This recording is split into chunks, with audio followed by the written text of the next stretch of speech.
हरे कृष्णा दोस्तों, मैं कशिश कपूर आपका उम्मीद चैनल में बहुत बहुत स्वागत करती हूँ। उम्मीद करती हूँ आप सब अच्छे होंगे। आज हम मध्यकालीन भारत का इम्पॉर्टेंट टॉपिक करने जा रहे हैं। आज हम कुतुबुद्दीन ऐबक के बारे में जानेंगे। ये आपके सभी गवर्नमेंट एग्ज़ाम में इसमें से 1 से 2 प्रश्न आते ही आते हैं, इसीलिए ये इम्पॉर्टेंट टॉपिक हो जाता है।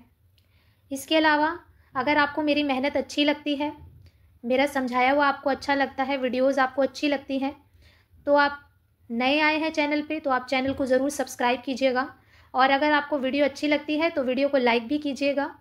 आइए बढ़ते हैं अपने टॉपिक की तरफ, जानते हैं कुतुबुद्दीन ऐबक के बारे में। 1206 ईस्वी से 1210 ईस्वी तक कुतुबुद्दीन ऐबक ने शासन किया।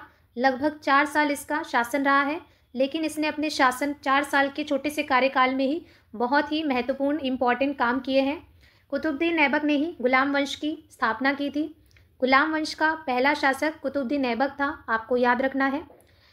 कुतुबुद्दीन ऐबक बचपन से ही गुलाम था। उस समय पे आप जानते होंगे गुलामों को खरीदा व बेचा जाता था, ठीक है। तो इसी तरह से मोहम्मद गौरी कुतुबुद्दीन ऐबक को खरीद लेता है। 1150 ईस्वी में कुतुबुद्दीन ऐबक को का जन्म होता है। कहाँ पर? तुर्किस्तान में, तुर्क जाति में जो है कुतुबुद्दीन ऐबक का जन्म हुआ था। अच्छा, गुलाम वंश को हम ममलूक वंश, ममलूक डायनेस्टी, ममलूक वंश भी कहते हैं। और गुलाम वंश को गुलाम वंश कहा क्यों जाता है? इसीलिए कहा जाता है क्योंकि इसके जितने भी शासक थे वो कभी ना कभी किसी ना किसी के गुलाम रह चुके थे। आइए और जानते हैं। गौरी ने अपनी मृत्यु से पहले अपने साम्राज्य को 3 भागों में बांटकर अपने 3 प्रिय गुलामों को सौंप दिया। गौरी के 3 प्रिय गुलाम थे, जिनमें से कुतुबुद्दीन ऐबक गौरी को सबसे ज़्यादा प्रिय होता है। ये 3 गुलामों के नाम क्या क्या हैं आपको याद रखने हैं? यालदोज, कुबाचा और कुतुबुद्दीन ऐबक, ठीक है। यालदोज को गौरी गजनी का शासक बना देता है, क्योंकि गौरी का कोई उत्तराधिकारी नहीं होता है तो वो अपने गुलामों को ही अपनी सत्ता सौंप देता है, ठीक है। कुबाचा को पंजाब और आसपास का क्षेत्र दे देता है। कुतुबुद्दीन ऐबक को दिल्ली और उसके आसपास का क्षेत्र दे देता है। कुतुबुद्दीन ऐबक गौरी का सबसे प्रिय गुलाम था। उसने गौरी के कई युद्धों में, जैसे कि तराइन के युद्ध में, इसके अलावा राजा जयचंद के खिलाफ जो युद्ध हुआ था, जितने भी युद्ध थे उसमें गौरी की मदद की थी। गौरी का सेनापति रहा था आपका ऐबक, ठीक है। ऐबक बहादुर, बुद्धिमान, युद्ध कला में निपुण और दयालु प्रवृत्ति का व्यक्ति था। बहुत ही दान करने वाला, बहुत ही जल्दी किसी पे दया कर देता था, ठीक है। दान पुण्य करते टाइम बिल्कुल भी ऐबक सोचता नहीं था। कुतुबुद्दीन ऐबक ने 4 वर्षों तक शासन किया, 1206 से लेके 1210 तक, ठीक है। इतने कम समय में भी उसने बहुत सारे महत्वपूर्ण कार्य किए हैं, जैसे कि मैंने आपको बताया। अपनी राजधानी, ये बहुत इंपॉर्टेंट है, ऐबक ने अपनी जो राजधानी बनाई थी वो लाहौर को बनाया था, ठीक है। कुतुबुद्दीन ऐबक ने दिल्ली में कुव्वत उल इस्लाम मस्जिद का निर्माण करवाया। अजमेर में 2.5 दिन का झोपड़ा का निर्माण भी कुतुबुद्दीन ऐबक ने कराया। आपको ध्यान रखना है कि ये दोनों इमारतें इसके द्वारा बनाई गई थी, कुव्वत उल इस्लाम और 2.5 दिन का झोपड़ा, ये कुतुबुद्दीन ऐबक के द्वारा ही बनाई गई थी।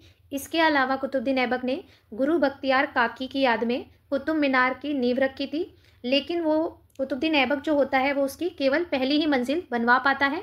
कुतुब मीनार को पूरा इसके बाद जो शासक आएगा आरम शाह, और आरम शाह के बाद आएगा इल्तुमिश, जो कि गुलाम वंश का सबसे फेमस शासक है। इल्तुमिश के द्वारा कुतुबुद्दीन ऐबक का जो कुतुब मीनार का निर्माण पूर्ण करवाया गया था, ठीक है। बख्तियार काकी की याद में कुतुबुद्दीन ऐबक ने बनवाया था, नींव रखी थी और वो उसकी केवल पहली ही मंजिल बनवा पाया था। लेकिन बाद में जब इल्तुमिश आता है तो इसे 225 फीट ऊंचा 4 मंजिल इसमें और बनवा देता है, ठीक है। फिर आगे चलकर फिरोज तुगलक के समय इसमें बिजली गिरने से 4थी मंजिल नष्ट हो जाती है। फिर फिरोज जो तुगलक जो होते हैं वो इसे 5 मंजिल का बनवा देते हैं, रिपेयर करवा देते हैं, ठीक है। और जिससे इसकी ऊंचाई 234 फीट हो जाती है।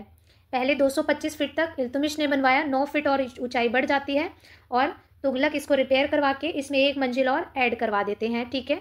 आइए आगे जानते हैं। ये बहुत इंपॉर्टेंट बात आ जाती है अब कुतुबुद्दीन ऐबक के बारे में, और बार बार एग्जाम में आपके प्रश्न इसी में से आते हैं। जैसे कि ऐबक को उपाधि मिली थी लक्ष बख्श कहा जाता था, लाखों का दान करने वाला ऐबक को कहा जाता था। किस नाम से मशहूर था ऐबक? लख बख्श, आपको याद रखना है, ठीक है। बाल्यावस्था से ही अच्छी आवाज़ में कुरान पढ़ता था, ठीक है। कुरान बहुत अच्छे तरीके से पढ़ता था, इसीलिए कुतुबुद्दीन ऐबक को कुरान खां भी कहते थे, ठीक है। इसके अलावा ऐबक को पील बख्श भी कहते थे, क्योंकि ऐबक हाथियों का दान करता था। पील बख्श का मतलब होता है हाथियों का दान करने वाला। ये ध्यान रखना है, कुरान खां, लख बख्श, पील बख्श ऐबक को कहा जाता था। इसके अलावा ऐबक को हातिम द्वितीय भी कहा जाता था। उसकी दानशीलता के कारण उसे लोग हातिम द्वितीय भी कहा जाता था। उसकी तुलना प्रसिद्ध दानी हातिम ताई से की जाती थी।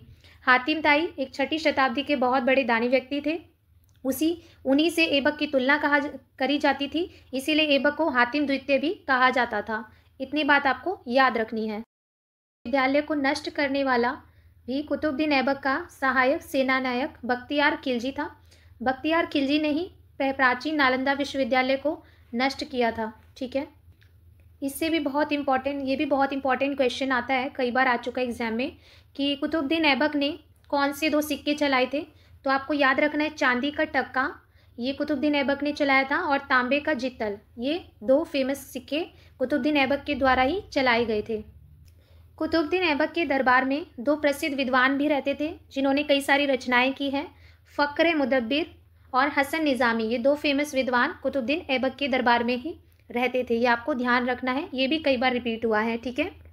ऐबक के दरबारी कवि हसन निज़ामी ने ताजुल मासिर लिखी थी, ठीक है। ताजुल मासिर की रचना किसके द्वारा की गई थी, क्वेश्चन आता है, तो हसन निज़ामी के द्वारा। इसमें गुलाम वंश की जानकारी मिलती है, ठीक है। इस बुक में गुलाम वंश के बारे में, दिल्ली सल्तनत के बारे में लिखा हुआ है, ठीक है। इसके अलावा एक बुक है तबकात नासिरी, इससे भी हमें गुलाम वंश के बारे में जानकारी मिलती है। तो ये किन्होंने लिखी थी तबकात नासिरी, मिनहाज उस सिराज के द्वारा ये पुस्तक लिखी गई थी, ठीक है। आपको ध्यान रखना है। 1210 ईस्वी में पोलो चौगान खेलते समय घोड़े से गिरकर कुतुबुद्दीन ऐबक की जो है मृत्यु हो जाती है। 1210 में इसकी मृत्यु हो जाती है, और इसकी जो कब्रगाह है वो लाहौर में है। लाहौर में ऐबक को दफनाया गया था, और आपको बताया ही था, लाहौर को ही कुतुबुद्दीन ऐबक ने अपनी राजधानी बनाया था।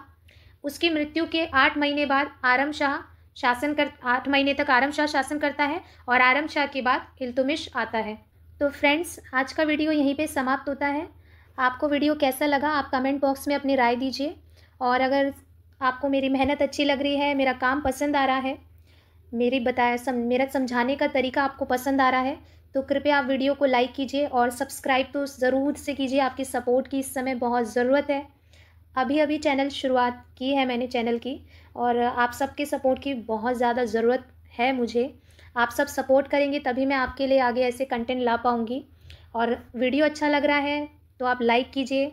और जाने से पहले आपका सवाल, आज का सवाल है, कुतुबुद्दीन ऐबक ने कौन से 2 सिक्के चलाए थे। आपने वीडियो अगर पूरा देखा है, कमेंट बॉक्स में इसका आंसर कीजिए, और खुश रहिए, हंसते रहिए। Thank you.